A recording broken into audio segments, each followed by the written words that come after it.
Hello and welcome to week 3 of the Nevermoor Series Readalong. I'm Jess Townsend, the author of the Nevermoor books, and we are bringing it home this week, right to the end of the first book, Nevermoor, starting with chapter 17 and going straight through to chapter 26.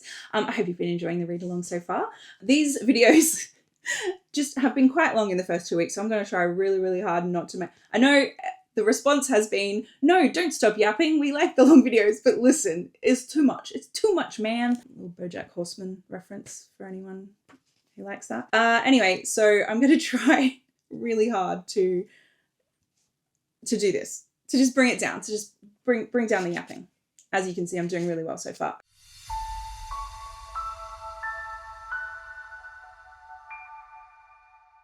We're going straight into chapter 17, which is the Battle of Christmas Eve.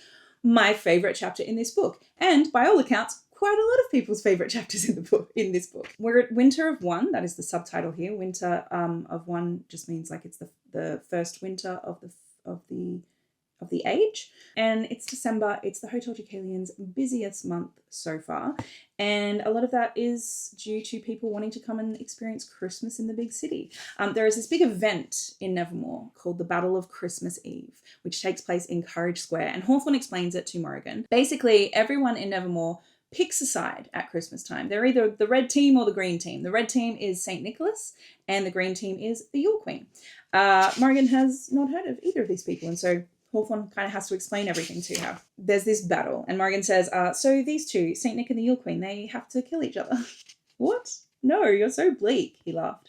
They battle each other on Christmas Eve to see who has the best Christmas spirit. If the Yule Queen wins, her promise is a blanket of snow on Christmas morning and a blessing on every house. And if St. Nick wins, presents in every stocking and a fire in every hearth. You'd better pick a side. We're a pro-Nick household, except for Dad secretly fancying the Yule Queen a bit. The Campbells next door are big-time Yule supporters, as you can see from all the green. Side note, the Campbells next door, that's a little hat tip tribute to my friend Laura Campbell. I don't even know if I ever told her this, because Laura is one of the few people I know who gets as excited and festive about Christmas as I do. And so, yeah, that was my little tribute to the Campbells, being super festive Yule Queen supporters. Morrigan takes this information home with her, and she asks Jupiter over dinner. She's having dinner with Jupiter and Jack, and she says, are you pro-Nick or are you pro-Yule? And Jack interrupts and he says, well, duh, obviously Uncle Jove and I are pro-Yule. Things are still not going well with Morrigan and Jack. They are still sniping at each other every time that they are in the same room, which, as you can imagine, means that Jupiter is kind of at his wit's end with these two. Morrigan says, I haven't seen him wearing green at all, so why is that obvious? Jack replies, obviously he can't be seen wearing green. Important public figures should appear neutral at Christmas. That's just good manners. But if you had a brain, you'd realise Uncle Jove and I prefer elegance and finesse over flashy displays of consumerism. St. Nick is just a capitalist fat cat with a good publicity department. The Yule Queen has style. Morrigan had no idea what he was talking about, but in that instant she knew who she would support. She took the red ribbon from her pocket, which Hawthorne had given her earlier, and tied it in a tight bow around her ponytail, staring defiantly at Jack. So she wasn't sure up until this point. She was on the fence about whether she was a Yule Queen or a St. Nick supporter. But this has clinched it for her. If this guy Jack is a Yule Queen supporter, I'm definitely pro-Nick. And, you know, that's handy because St. Nicholas, who the capitalist fat cat, is on the face of all of the holiday cereals and billboards and radio ads and whatnot, whereas Yule Queen is a little bit more elegant and understated than that. She storms out after this little argument that she has with Jack, and she hears from the hallway a conversation between Jack and Jupiter. Jupiter is just like, can't you just be friends, please? Jack says, friends? With that, not even if you paid me. To which Jupiter replies, she's a long way from home, Jack. You know how that feels. And Morrigan realises she doesn't know where Jack's home is. She doesn't know where his parents are or why he lives here at the Deucalion, and it's not as if they have the kind of relationship where she could just ask him that. Anyway, so she goes to bed. She's stressed out about the trials because Jack has had a little dig at her about not having a knack and how is she going to get into the Wanderer Society. And she has this stress dream about the show trial. She wakes up from that dream in the middle of the night and hears a thump, hears a sound from outside her room, and she goes outside into the hallway and sees that Jack is there. He has gone for a glass of milk in the middle of the night and he's spilt it. She goes to help him clean it up, very kind of her. And Jack sort of tries to push her away and she's like, no, stop it. You'll get your shirt dirty, because he's trying to mop it up with his nightshirt. And he stares at her and he is just in shock. And Morrigan is also kind of shocked because she realizes that this is the first time she's ever seen him without his eye patch on. And he's sort of looking at her. His eyes are darting all around her. And she says, you're a fraud. You've been faking half blindness this whole time. Does Jupiter know? Speak of the devil, Jupiter shows up because he's heard this commotion, and he sees Morrigan and he sees Jack staring at her without his eye patch on. And he says, Jack, come on, come with me, let's have a cup of tea. And Morrigan's so confused. She's like, did you know that he was faking half blindness this whole time? And Jupiter just very firmly tells her to go to bed. She's confused, Jack's confused, and that's where we leave that. So it's Christmas Eve. Morrigan, Jack, Jupiter, and everyone at the Hotel Deucalion heads down to Courage Square to see the battle. And it is spectacular. St. Nicholas arrives in his beautiful mahogany red velvet sleigh with all of his elves, and Morrigan is just thrilled by how magical it is and how much of a rock star she decides that St. Nicholas is. It says she had to admit she was pleased with her decision to support St. Nicholas. His magnificent reindeer stamped and shook their great antlers back and forth, clouds of frosty air shooting out of their nostrils. The elves jumped up and down as the crowd bellowed their support for Nick, who waved and pointed at random people in the crowd as if they were old friends of his whom he'd only just spotted. One man actually fainted at the acknowledgement. I'm so curious to know if any Australians would ever have picked up on this. We have an icon, a proper rock star in Australia called John Farnham. Big fan. I'm a big fan. My whole family love John Farnham. And in fact, there is a borough in Nevermoor called Farnham and Barnes, which is named after two Australian rock stars, John Farnham and Jimmy Barnes. I think quite a few Australians did pick up on that. This thing that St. Nick does where he points at people in the crowd. If you've ever seen a John Farnham concert, if you've ever been to a John Farnham concert, this is a thing that he does, and it makes me and my family laugh so much because he will look around at the audience. It's genius. It's brilliant. It's such good showmanship. He'll look around and he points to very specific people like this. He's like, and it's clear that like he doesn't know who these people are, but he's making them feel as if, oh, hey, it's you. I've been waiting for you to show up to my concert, and I just love it. And it's kind of a running joke in my family that when we see people, we'll be like, anyway, that's basically St. Nicholas is John Farnham. Seconds later, the sea of people parted for what looked at first like a small frost-covered mountain, but was in fact the 10-foot-tall snowhound moving through the spellbound audience. A beautiful woman stood proudly on his back, gazing out at the hushed square. Morrigan had to fight the urge to say, ooh. It was true what Jack said about the Yule Queen, all of it. She was the most elegant woman Morrigan had ever seen. She had style. The Queen's diaphanous, I love that word. The Queen's diaphanous pale green gown fluttered delicately behind her, flowing like silk underwater. Her hair fell in soft, shimmering waves past her waist, and, like the fur of the splendid hound, was the colour of freshly fallen snow. Her lips were pale and bloodless, her smile nothing less than a glowing expanse of white teeth and twinkling eyes that acted as a spotlight, casting everything around her into shadow. The masses gathered in Courage Square released a collective sigh of pleasure as she appeared to float towards the platform. So these are our two fighters, combatants. These are our two public figureheads of Christmas. St. Nicholas and the Yule Queen. And so what follows is a magical battle where they each try to outdo each other with these spectacular displays. The Yule Queen turns the starry night sky into millions of distant bells that tinkle a little festive chorus, and St. Nicholas does his pointing around the audience thing, but this time everywhere he points, a huge fir tree grows up to 40 feet and then red and gold baubles pop out of all of the branches. And so they go back and forth doing these spectacular things. The snowhound makes it snow.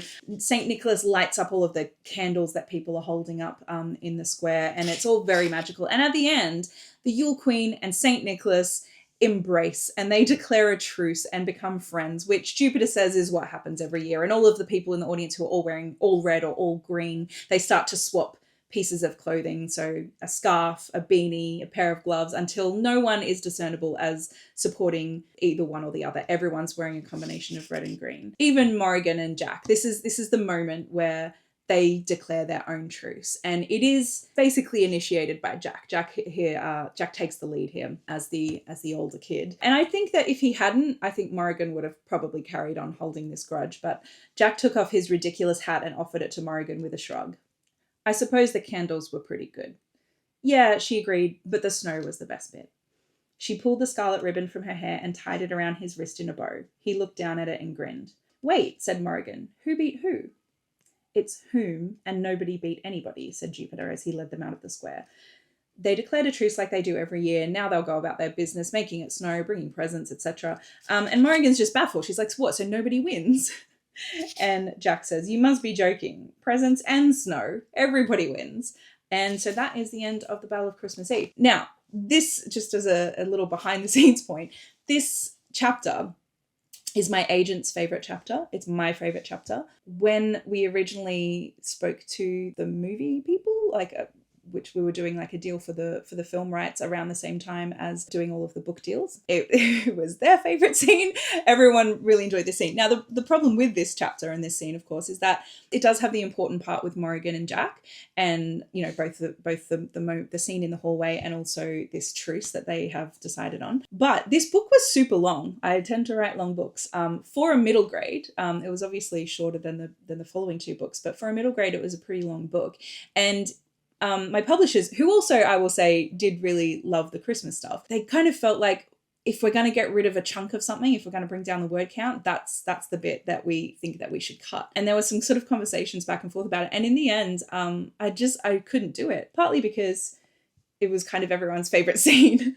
And well, no, that's it. Just basically because I loved it so much, just because I feel like even though maybe it is the least sort of plot heavy or least plot relevant part of the book, it has become kind of this very beloved part of the first book. And I know that a lot of people tell me that they often reread it at Christmas time, particularly for this bit. And I have books that I've also really loved that have had Christmas scenes that are not necessarily like the most important part of the plot, but they just bring me so much joy and cheer. And I will often go back and read them around Christmas time, either read the whole book or just read the Christmas scenes from the books that I love the most. And so I kind of just really, really wanted that to still be a part of Nevermoor. And I'm really glad that we sort of kept it in and that my publishers were okay with that as well, because yeah, I just love it.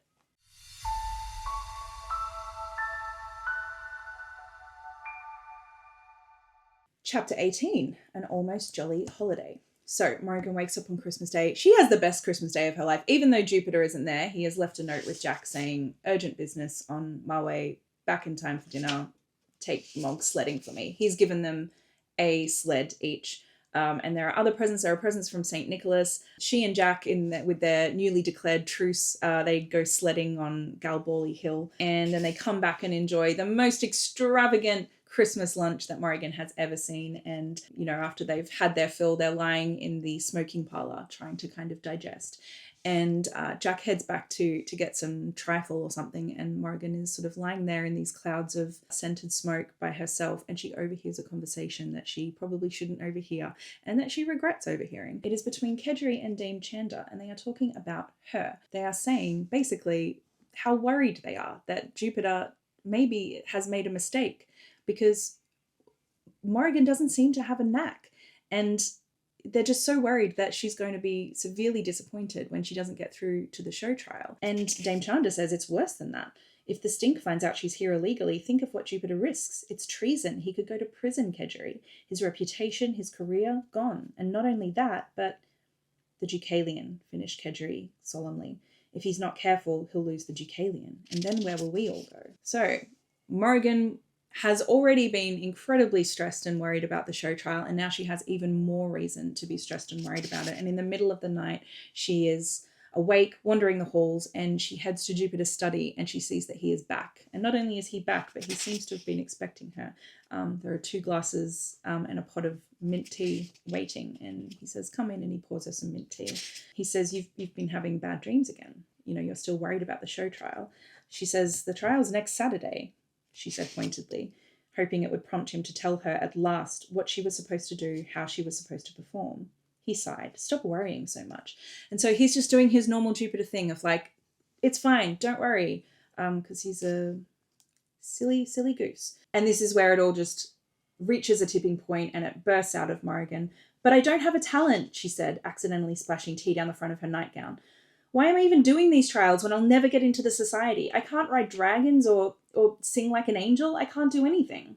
Morrigan found that once she started naming her worries out loud, she couldn't stop. What if the stink finds out I'm here illegally? They'll kick me out and put you in prison. They'll take the Deucalion away from you. Your reputation, your career. Morrigan's voice caught in her throat. You can't risk all that just for me. What about the staff? What about Jack? You can't look after him if you're in prison. And what about...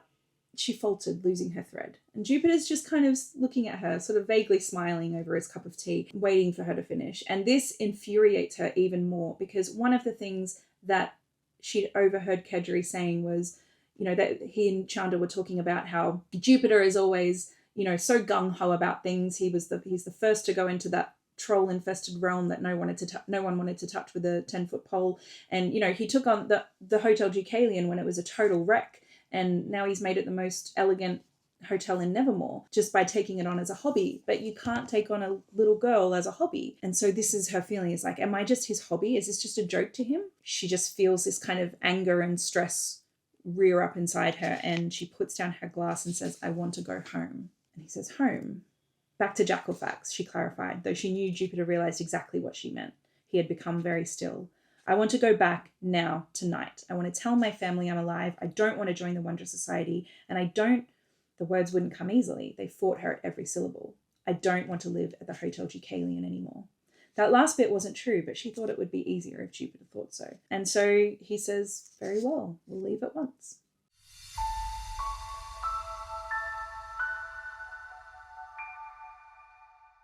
Chapter 19, the Gossamer Line. So Jupiter takes Morrigan to a disused Wonderground station where they catch the Gossamer Line. Slightly confusing process. So first of all, Morrigan is told that she has to leave her brolly, her oilskin umbrella, behind on the platform. Jupiter takes it and hooks it over the rail, and she's a bit disappointed because that was supposed to be a birthday gift and she thought she'd be able to take it with her. And she's made so many good memories with it. But Jupiter's like, nope, sorry, got to stay behind on the platform. The second confusing bit is that she has to close her eyes, and then she hears the train arriving. She steps onto the train and Jupiter says, keep your eyes closed the whole time. The journey lasts just a couple of minutes and then suddenly she's there. They step out, she opens her eyes, they're in the cold night air, and looming above them is Crow Manor. And Morrigan kind of feels this thud of disappointment, even though she'd said that's what she wanted to do, because really she didn't want to come back to this place. They go inside. First of all, Jupiter just walks right through the closed front door, which slightly confuses Morrigan, but he explains to her that they are there on the Gossamer Line, or they have travelled on the Gossamer. He says, technically we're still in Nevermoor, at least our bodies are. The Gossamer Line is supposed to be decommissioned, but as an interrealm explorer with a level 9 security clearance, I have certain privileges. She's so confused about what the Gossamer is, and he explains, we're all part of the Gossamer, and the Gossamer is all around us. The things I can see, your bad dreams, for instance, or the history of a certain green teapot, they all exist on the Gossamer, like tiny invisible threads woven in a vast hidden web connecting everything together. The Gossamer Line, which is the train they just took, simply gives us a way of travelling through those threads with intent. It was a byproduct of interrealm exploration, something the League created about 13 or 14 ages ago. Your body remains safely in Nevermoor while your consciousness travels the Republic undetected. Very clever system, and very much a secret, so for goodness sake, don't tell anyone. It was never available for public use. Too volatile. These days, even top-ranking military personnel are banned from riding it. It's dangerous, apparently, when people come back from using the Gossamer Line. It doesn't particularly suit everyone, and so some people came back and their brains and their bodies were permanently slightly out of sync, and it just drove them to madness. And so if you don't know what you're doing, it can be really dangerous. And Morrigan says, I don't know what I'm doing. Why'd you let me on it? He snorted. If anyone can ride the Gossamer Line, it's you. Why me? Because you're... He stopped, seeming to catch himself. Because you're with me. And so they're in the house. She sees Ivy, her stepmother, and she sees that there is a party. There is a Christmas party happening at Crow Manor, something she has never seen before because they don't throw parties in this house, or they never did when she was there anyway. And she goes to say something to her stepmother, but Ivy just sweeps right past her, and it turns out they're invisible. They're on the Gossamer Line. No one can see them. Morrigan says, can't they see me? Jupiter hung back, staying close to the wall. Only if you want them to. Morrigan frowned. I want them to. Apparently you don't. She also sees that all of the walls are covered with photographs of the new baby. Not the new baby, the new babies, because it turns out that Ivy has had twins called Wolfram and Guntram, and Morrigan is trying to compute the fact that she has brothers, and she just can't. I have brothers, she kept thinking over and over. I have brothers. But the words felt as light as air, with no weight or meaning at all, so she let them float away. They head then to the Hall of Dead Crows, which is what Morrigan calls it, but it's actually the portrait hall. She calls it the Hall of Dead Crows because it's a room that is full of oil paintings of every deceased member of the Crow family, stretching back 4 generations. And it's her grandmother's favourite place to be. So she's looking for her grandmother and she thinks, I know exactly where to find her. And lo and behold, she is in the Hall of Dead Crows. And she sees her staring up at these paintings. And she says hello to her grandmother. And her grandmother sees her and is shocked. And Morrigan thinks, oh, does she think I'm a ghost? And she starts to explain, but then her grandmother jumps in and says, Morrigan, why are you here? Why have you returned to the Republic? You shouldn't be here. They'll come for you. The hunt of smoke and shadow, they'll come for you. Shock! Her grandmother knew all this time what was happening and that the hunt of smoke and shadow was going to take her away. And she looks at Jupiter and she's furious and she says, you foolish man, why did you bring her back here? You promised you would keep her in Nevermoor. You promised she would never leave the Free State. You shouldn't have come. And Jupiter explains they're not really there. They're on the gossamer, but she's not listening. And she's saying, you swore to me, like, you have to go back. Morrigan, it's not safe. You have to go. And then they hear a voice from the doorway. Morrigan? Someone flicked a switch and suddenly the Hall of Dead Crows was bathed in light. Corvus strode into the room, his blue eyes flashing. Morrigan opened her mouth to speak, but the Chancellor marched right past her, took hold of grandmother's shoulders and shook her. Mother, what is this madness? Why are you acting this way? Now, of all times, it's a Christmas party, for goodness sake. She says, it's nothing, it's just my imagination playing tricks on me. And he's furious that she's saying this name. He says, you said the name. I heard it from the hallway. What if one of my colleagues had been walking past and heard it too? The last thing he needs, he says, is for, just as he's trying to make inroads into federal government, is for all of that nonsense with Morrigan to be brought up again. He says, don't ever say that name again. He says, tonight is important for me, Mother. Please don't spoil it with that name. That name is dead. And then he turns and he walks out of the room straight through the place where Morrigan is standing. What a guy. Now, this is obviously pretty devastating and pretty confronting for Morrigan, although she knew he felt this way. It's clear to her now that she is entirely dead to her family. Maybe not to her grandmother, but to the rest of them, certainly. And she's also dealing with this surprise that her grandmother knew about the hunt of smoke and shadow, and she knew that Jupiter had taken Morrigan to the Free State, and she knew Morrigan was still alive. She says, like, how does she know this? Jupiter says, I told her. When? Before Eventide, I had to find someone to sign your contract. And so that signature, that person who had signed as her parent or guardian, that turns out to have been her grandmother who knew all along. And Jupiter says, come back with me, in a quiet voice. Please, your grandmother's right. It's not safe for you here. Come back to the Deucalion. It's your home now. We're your family. Me, Jack, Fen, and the others, you belong with us. And so he convinces her to come back to the Deucalion. They take the gossamer home. It arrives. She pitches her. It turns out that the reason that they had to leave her umbrella behind was because that is the anchor that will bring her back to Nevermoor. She has to picture that in her mind, and then the gossamer train arrives to sweep them back home. So they return to the Hotel Deucalion. Everything is warm and familiar. Morrigan's going to bed, and someone stops her just at her bedroom door, and it's Dame Chanda, who has something for her. She says, as I couldn't sleep, I've been doing a bit of digging through my old books and boxes of records. Dame Chanda pulled out a crumpled piece of paper, unfolding and gently smoothing it.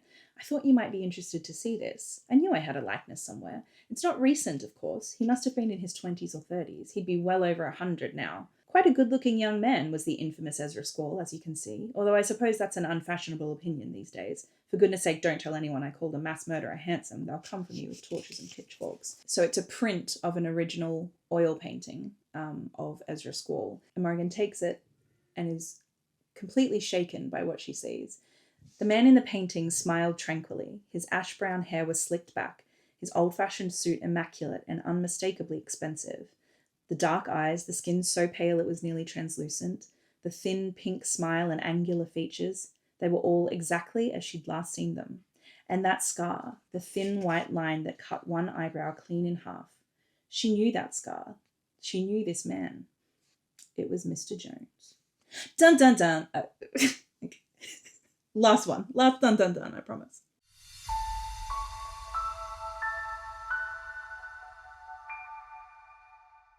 Chapter 20, Disappearing Act. So we've come to the end of the Christmas holidays. The show trial is imminent. Morrigan is stressed, as usual. But the show trial isn't even the thing that she's the most stressed about anymore. Now she has this information that Ezra Scall and Mr. Jones are the same person, and she doesn't know what to do with it. She knows she probably has to tell Jupiter, but she's worried about that too. And so instead she tells her best friend, she tells Hawthorne, and shows him the picture of Mr. Jones and shows that they are clearly the same person, Mr. Jones and Ezra Scall. And they're so perplexed about this because A, why is this man, this Wondersmith, pretending to be his own assistant? B, why does he look exactly the same as he did 100 years ago? And C, they saw him in Nevermoor. So Ezra Scall, the Wondersmith, according to Dame Chandra and Kedgeree, he is kept out of Nevermoor, kept out of the Free State by all of these different factions. The Sky Force, the Sea Force, the Ground Force, the Royal Sorcery Council, all of these people working overtime 24/7 to keep this one person out of the Free State. But they know they saw him in the Free State. And so with that information in mind, Hawthorne says, I think it's time. I think you've got to tell Jupiter. So when Morrigan finally works up the courage to go and tell Jupiter and goes to see him in his study, he's not there. Fenestra is there. And Fenestra says, I don't know where he is. I don't know when he's coming back. I don't know how long he'll be. And Morrigan is just blindsided by this because the show trial is tomorrow. And this is the one thing all year that she has been dreading and that Jupiter kept promising and assuring her, I'll take care of it. Don't worry. I've got the show trial. I've got it sorted. You don't need to stress about it. And now he's abandoned her the night before the show trial. And Fenestra, for all that she is grumpy and dismissive and whatever, she also does have a heart of gold. And she sees how upset Morrigan is. And she says, did he say he'd be there for your trial? Morrigan says, yes, but did he tell you he'd take care of it? Yes, but did he promise you everything would be all right? Yes, but... And Fenestra says, well, that settles it. He'll be there for your trial. He'll take care of it. Everything will be all right. And Morrigan's still so devastated. And she says, how do you know that? And Fenestra says, he's my friend. I know my friend. Fenestra was silent for a while and Morrigan thought she'd fallen asleep standing up. Then she felt something warm, wet and sandpapery lick the entire right side of her face. She sniffled again and Fen's big grey head rubbed her shoulder affectionately. Thanks, Fen, Morrigan said quietly. She heard Fenestra padding softly to the door. Fen? Your saliva smells like sardines. Yeah, well, I'm a cat. Now my face smells like sardines? I don't care. I'm a cat. Good night, Fen. Good night, Morrigan. At the end of the day, she can do a lot of things. She is a lot of things. She's a snarky head of housekeeping and she has many secret skills and lots of backstory. But at the end of the day, she's just a cat and she's probably going to lick you up the side of the face and you're probably going to smell like sardines afterwards. What are you going to do?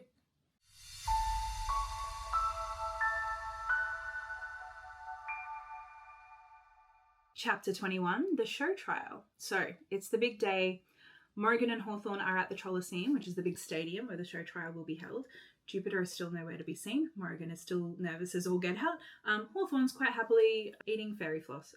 For those of you who are not from Australia, fairy floss is what I know in America you call it cotton candy, and in the UK, candy floss, I think. I don't know. It's called fairy floss in Australia, and I just think, no offense to everyone else, but fairy floss is clearly the best name for spun sugar on a stick. It's so fun. It's so fun. Okay, so we have 75 candidates left in the running. Everyone else has been eliminated from the first 3 trials, and each candidate was assigned a number as they walked in randomly. Hawthorne was given number 11, and Morrigan is given number 73, and that is the order in which they will compete this afternoon. And Morrigan at first is like, ugh, I got a big long wait ahead of me, but then she realizes, you know what, that's probably a good thing because at least it might give Jupiter a chance to show up, because she's still crossing her fingers that he is going to do what he promised and show up and take care of everything. We see a lot of different candidates coming in to do their trials, a lot of different knacks. There's a girl who has a monkey tail and she does a acrobatic show, and there's a boy who can speak to dogs, and there's a girl who's really fast, and there's a couple of important ones who you will know that they are important at the end of this book / the beginning of the next book, including Francis Fitzwilliam, who turns out to be a chef of some kind, and he whips up a 7-course dinner for the judges, and each course evokes different emotions in them. And we meet Anar Carlo again, who we know from The Wondrous Welcome. She was the girl with the blonde ringlets who Noelle was bullying.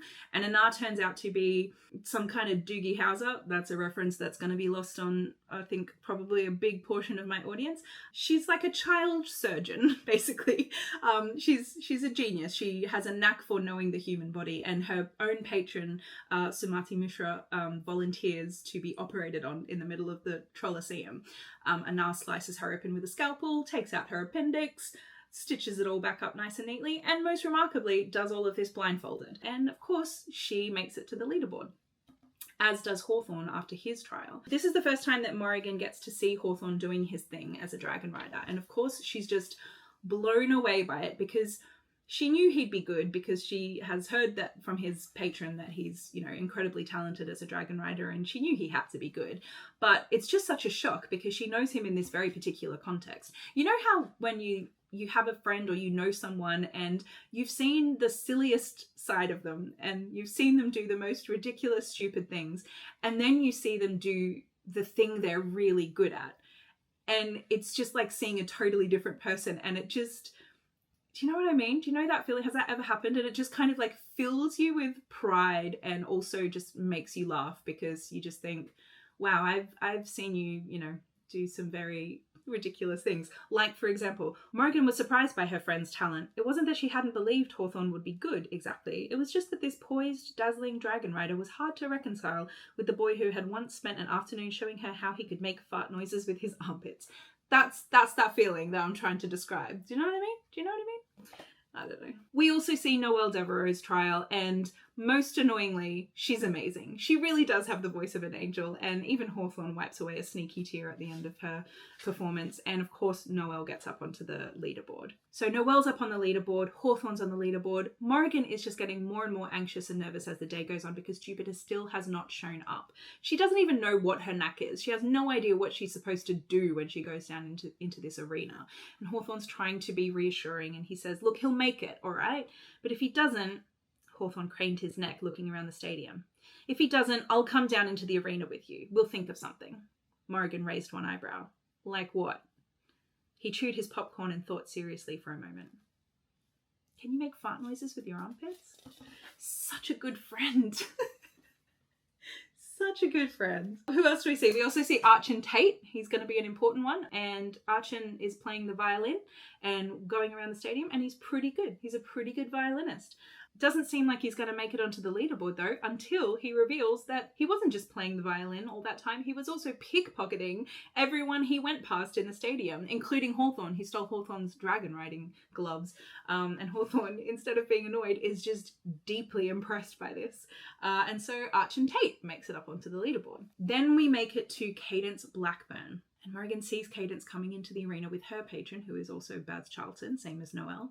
And she says, oh, that's that girl, Hawthorne, that's the girl that we saw at the fright trial. Once again, Hawthorne has no memory of this at all, which is just very puzzling to Morrigan. And Baz Charlton introduces her as Cadence Blackburn of Nevermoor. Baz Charlton gestured to somebody in a small windowed room at the top of the stands. The floodlights dimmed, throwing the audience into darkness, and a film was projected onto the big screens.